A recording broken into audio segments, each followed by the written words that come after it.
एक बात बताना चाहता हूं। ये जो हमारा मिथिलांचल है और यहां की संस्कृति, ये केवल मिथिलांचल की संस्कृति नहीं है, पूरे भारतवर्ष की भारतीय संस्कृति का एक अनन्य गहना हमारी मिथिलांचल की संस्कृति है।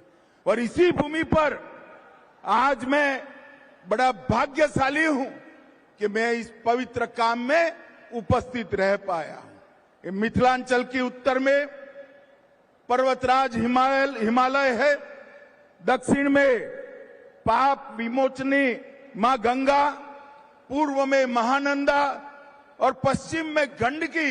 ये सभी के बीच में माता जानकी ने जन्म लिया। और आज का दिन एक प्रकार से बहुत शुभंकर दिन है।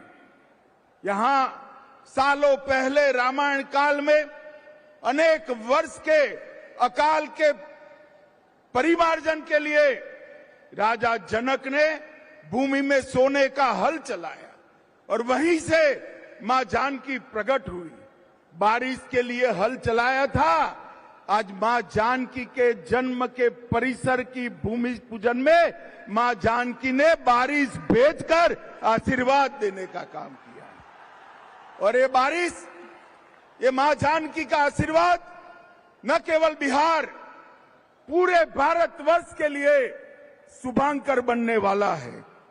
भाइयों बहनों, पुनौरा धाम में शक्ति स्वरूपा जगत जननी मां जानकी का ये भव्य मंदिर 68 एकड़ से ज्यादा क्षेत्र में बनेगा।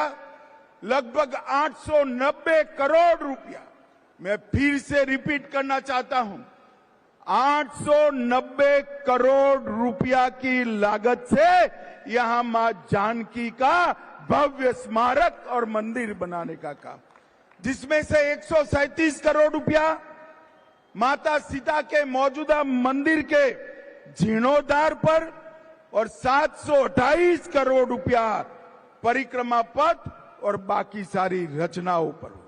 यहां पर परिक्रमा पथ, ध्यान केंद्र वाटिका, धार्मिक जल स्रोतों का पुनः निर्माण, धर्मशालाएं, भोजनालय, चिकित्सा सुविधा और डिजिटल